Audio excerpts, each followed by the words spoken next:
आज की क्लास में हम लोग देखेंगे महिलाओं के शैक्षिक अनुभवों पर केंद्रित 19वीं एवं 20वीं सदी से सामाजिक सुधार आंदोलन मील के पत्थर। एक्चुअली 19वीं सदी में भारतीय महिलाओं की जो दिशा थी काफ़ी दयनीय थी, क्योंकि समाज में काफ़ी कुरीतियाँ व्याप्त थी। तत्कालीन भारतीय समाज में महिलाओं से संबंधित अनेक सामाजिक कुरीतियाँ विद्यमान थी, जैसे बाल विवाह, शिशु हत्या, सती प्रथा, विधवाओं की दयनीय दशा तथा निम्न स्तरीय नारी शिक्षा। आरंभ में ब्रिटिश सरकार ने इनमें कुछ बुराइयों को समाप्त करने के कदम उठाए, जैसे कि 1793 एवं 1804 ईस्वी में बंगाल रेगुलेशन एक्ट द्वारा शिशु हत्या पर प्रतिबंध लगाने की कोशिश की गई, पर ये सभी कदम और प्रयास बेकार चले गए और महिलाओं से संबंधित कुरीतियां समाज में जस की तस बनी रही। महिलाओं की दशा में सुधार लाने के लिए सबसे पहले संगठित प्रयास राजा राम मोहन राय ने किया। उन्होंने वैचारिक आंदोलन चलाए जाने के साथ साथ व्यवहारिक स्तर पर भी कई प्रयास किए। उन्होंने बहुविवाह, कुलीनवाद तथा सती प्रथा का विरोध करने के अतिरिक्त स्त्रियों को संपत्ति में उत्तराधिकारी बनाने की भी वकालत की। उनके लगातार प्रयास का परिणाम यह हुआ कि लॉर्ड बेंटिक ने 4 दिसंबर 1829 ईस्वी को अधिनियम 17 पारित करके सती प्रथा को गैर कानूनी घोषित कर दिया। यह डेट याद रखना होगा, 4 दिसंबर 1829। और उस वक्त कौन थे? Lord Bentinck. समकालीन उसी समय में ईश्वरचंद्र विद्यासागर, उन्होंने विधवा विवाह को सामाजिक एवं कानूनी मान्यता दिलाने का भी प्रयास किया और उनके प्रयास के परिणाम स्वरूप 1856 ईस्वी में हिंदू विधवा पुनर्विवाह कानून पारित हुआ और इनकी व्याख्या दो आधारों पर की जा सकती है। एक, सती प्रथा के उन्मूलन के साथ समाज सुधार के लिए सरकारी विधि निर्माण माहौल तैयार हुआ, और दूसरा, सती प्रथा के वास्तविक उन्मूलन के लिए विधवाओं की जो दशा थी उसमें सुधार होता हुआ दिखाई देने लगा। 1829 इसका अंत, सती प्रथा का अंत, और 1856 विधवा हिंदू विधवा पुनर्विवाह कानून। नारी शिक्षा के विकास हेतु कई कदम इसी काल में उठाए गए। इनमें ईसाई मिशनरियों की भूमिका महत्वपूर्ण रही। कोलकाता में स्त्री शिक्षा के विस्तार हेतु तरुण स्त्री सभा का गठन हुआ। इसका तरुण स्त्री सभा का, कहाँ? कलकत्ता में, ठीक है, जिसका मुख्य क्या उद्देश्य था? स्त्री शिक्षा का विकास। बम्बई में, जो अभी वर्तमान में मुंबई है, एल्फिंस्टन कॉलेज के छात्रों ने भी नारी शिक्षा के विकास में कई कदम उठाए। उन्हीं दिनों बेथुन स्कूल की स्थापना की गई, जिसके निरीक्षक कौन थे? ईश्वरचंद्र विद्यासागर। उन्होंने लगभग 35 बालिका विद्यालयों की स्थापना की। बाल विवाह के उन्मूलन के लिए भी सुधारकों द्वारा अनेक प्रयास किए गए तथा उनके प्रयासों के फलस्वरूप सरकार ने समय समय पर बाल विवाह उन्मूलन के लिए कानून बनाए। जैसे बीएन मालाबारी के प्रयास से 1891 ईस्वी में एज ऑफ कंसेंट बिल पारित हुआ। एज ऑफ कंसेंट बिल कब पारित हुआ? 1891 ईस्वी में। इस कानून के आधार पर 12 वर्ष या उससे कम आयु की बालिकाओं का विवाह निषेध कर दिया गया। इसी तरह सन 1872 में ब्रह्म मैरिज एक्ट पारित हुआ, जिसके अनुसार 14 वर्ष से कम आयु की बालिकाओं का विवाह कानूनन निषेध घोषित कर दिया गया। उसके उपरांत महिलाओं की स्थिति में सुधार हेतु एक प्रमुख कानून था 1930 ईस्वी का शारदा एक्ट। इस कानून द्वारा पुरुष के विवाह की आयु 18 वर्ष तथा महिलाओं के विवाह की आयु न्यूनतम 14 वर्ष निर्धारित कर दी गई। इस एक्ट के तहत, शारदा एक्ट के तहत, जो कब हुआ 1930 में, ब्रह्म मैरिज एक्ट 1872 में पारित हुआ, जिसके तहत महिलाओं के विवाह की उम्र 14 वर्ष निर्धारित की गई। ठीक है। और 1872 में जो पास हुआ था एज ऑफ कंसेंट बिल, उसके तहत, है ना, ये नहीं, ब्रह्म मैरिज एक्ट जो 1891 में हुआ था, एज ऑफ कंसेंट बिल, उसके आधार पर 12 वर्ष किया गया था। यानी 1891 के एज ऑफ कंसेंट बिल के तहत 12 वर्ष किया गया बालिकाओं का। 1872 के ब्रह्म मैरिज एक्ट के तहत 14 वर्ष किया गया। क्लियर हो गया। और शारदा कानून के तहत पुरुषों की आयु 18 वर्ष और महिलाओं की आयु 14 वर्ष की। अभी जो महिला सुधार कार्यक्रम चले, उसकी क्या सीमा है? तो इन सुधारवादी आंदोलन की पहल अभिजातवादी पुरुषों द्वारा की गई, इसलिए इन सुधारकों ने महिलाओं के जीवन से संबंधित महत्वपूर्ण कुरीतियों पर प्रहार किया। क्योंकि पुरुष ही सारे जितने भी आए, ईश्वर चंद्र विद्यासागर, राजा मोहन राय, ये सब पुरुष थे। वे सामाजिक मर्यादा और पारिवारिक मर्यादा के उल्लंघन के विरोधी थे।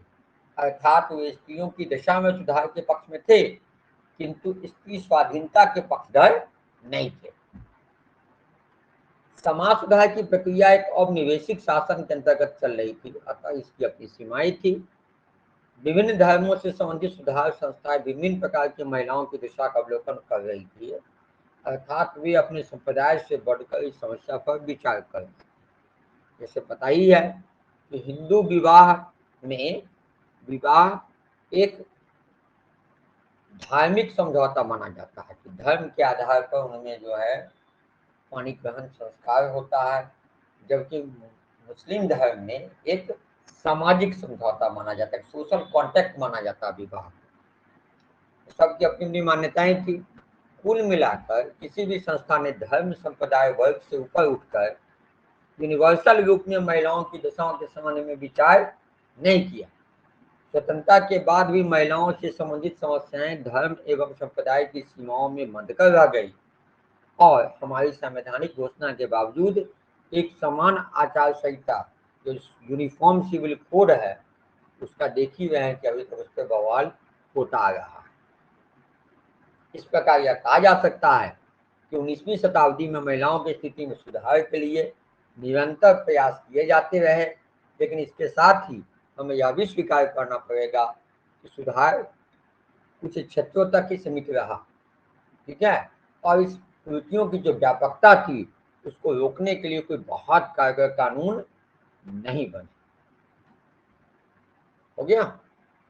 अब हम लोग देखते हैं कि जो प्रमुख स्त्री समाज सुधारक थे वो कौन कौन थे।